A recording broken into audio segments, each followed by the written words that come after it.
जो भी भगवान की कथा को मन लगा करके सुनता है, देखो भगवान की जो कथा है वो दुनिया को पसंद आए ना आए जायज नहीं है, दुनिया को प्रसन्न करे ना करे ये जायज नहीं है।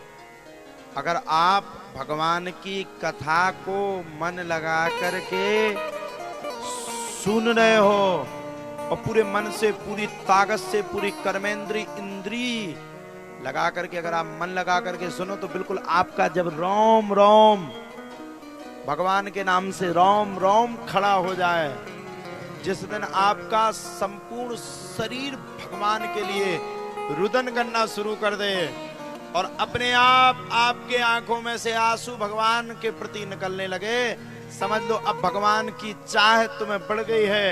आज नहीं तो कल भगवान तुम्हारे सामने उस दिन जरूर समकक्ष होगा। हम लोग तो भगवान के भक्त हैं, आपको कथा सुना करके चले जाएंगे। और कल की बात है, परसों हमने कथा विश्राम की, गाड़ी लगी, अपने बैठे सीताराम, फिर जाने आपसे कब मिले, प्रधान जी से तो मिलेंगे यहाँ। इनकी मुस्की बहुत अच्छी है, जानलेवा मुस्की है इनकी, सब अच्छा है, इनकी बोली अच्छी है, हमें बोली पसंद है। महाराज जी आप शाम को क्या खाओगे? आज टिक्कड़ है प्रधान जी के यहाँ, पूरा गांव निमंत्रण है। ए पूरा नहीं आना, दिमाग खराब है का? हमारी जुगाड़ है, वो भी हंसने लगे कि मरवाता है का? तो सब लोग नहीं आना। चच्चू तुम चश्मा लगाए रहे ना, कल तुम्हारा ट्रैक आ रहा है। वैसे तो तुम कह रहे थे 1 रुपया नहीं हो 70 लाख का ट्रक ला रहे हो, या तो तुम्हें धन मिल गया अकेले में, खड़ा मड़ा तो नहीं मिल गया? हाँ सही बताओ। चच्चू का चश्मा, आय हाय, कल का डांस देखो तुम, इतना प्यारा। अरे हमने कल पूछा, कल चच्चू के यहाँ गए थे हम, बढ़िया शुद्ध शुद्ध दूधी नन्ना के यहाँ से दूध आया था और चाय बनी थी। कल खूब आनंद लिए और आनंद भी बहुत अच्छा आया। आज शायद हमें लगता है आपके गांव में राम की लीला है, रामलीला है शाम के समय में। अच्छा है तो सुनिएगा, पिछली साल किस किसने सुनी थी रामलीला? हाँ रामलीला में तो टॉप में। हाँ अच्छा है, आज भी है भैया, सुन लेना सब लोग राम की लीला को। हम लोग तो प्रधान जी के यहाँ बढ़िया वो पाएंगे टिक्कड़ इक्कड़। तो ऐसे जे काम करो ऐसा, और मोटे हो जाओ तुम, जितना पैसा हो सब लाओ यहाँ पे। हम तो कहते एक आध दो सोने चांदी की चीजें मिल जाए तो वो भी ले आओ। बताओ कौन कौन देगा अपना सोना?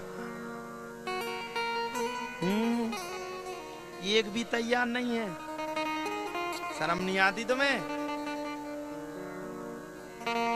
तो आपके रग रग में भगवान की कथा प्रवेश कर जाए, आपके शरीर के सूक्ष्म सूक्ष्म अंगों में भगवान की कथा प्रवेश कर जाए, भगवान की कथा आपके अंग अंग में आ जाए, अंग अंग में समा जाए। और जिस दिन भगवान की कथा आपके अंग अंग में समा जाए, भगवान आपके पास है, कहीं दूसरी जगह नहीं।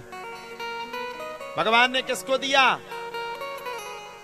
देखो मैंने आपको पहले दिन सुनाया था, एक होता है पुरुषार्थ, पुरुषार्थ मतलब खुद की मेहनत से कमाया हुआ, और एक होती है कृपा। कृपा मतलब जो भगवान आप पे कृपा कर दे, पूर्व जन्म में भगवान जो आप पर कृपा कर दें, पूर्व जन्म से भगवान आपके ऊपर जो दया कर दें। लरो ना भी अपने यहाँ भगवान कम न दे। तो नंद देखो पुरुषार्थ किया वसुदेव ने, दुनिया के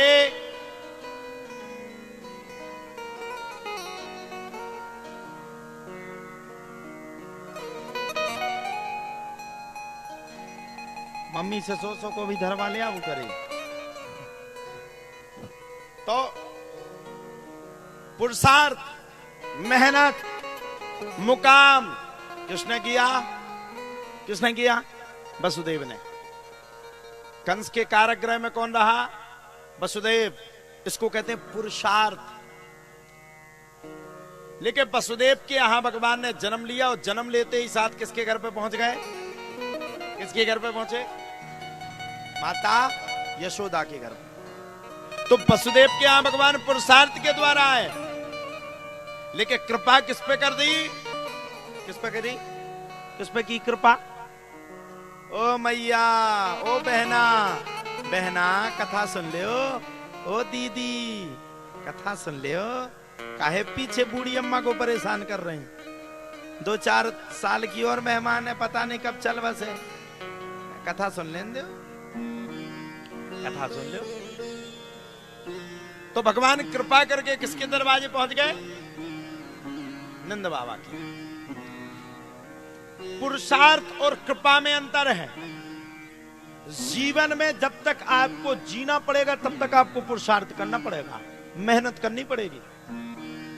मेहनत नहीं करोगे तो पूर्व जन्म की आपका जो पुण्य होगा उसी के माध्यम से आपके ऊपर भगवान कृपा कर देंगे। भगवान नंद बाबा के यहां कितने दिन रहे? कितने दिन रहे? कितने दिन रहे? 10 वर्ष। 10 वर्ष तक रहे भगवान। और 10 वर्ष की आयु में भगवान ने नंद भवन को छोड़ दिया और कहां पहुंच गए? कहां पहुंचे? वसुदेव के यहां। और पूरी जिंदगी भर वसुदेव के यहां रहे। और पूरी जिंदगी भर नंद बाबा भगवान को पुकारते रहे, लेकिन भगवान लौट करके कभी वृंदावन नहीं आए।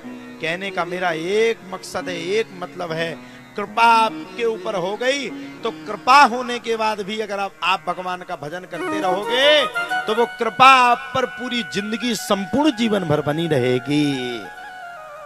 और केवल अगर आप कृपा के भरोसे बैठ जाओगे, कृपा के भरोसे, भगवान ने कृपा कर दी, भगवान तो हमारे ऊपर बड़े दयालु है। तो जब तक आपके जीवन की पूंजी पूर्ण है, जब तक आपके जीवन की पूंजी रखी हुई है, तब तक आपके ऊपर कृपा है। और जिस दिन जीवन की पूंजी खत्म हो जाएगी, उस दिन आपके ऊपर से कृपा खत्म हो जाएगी।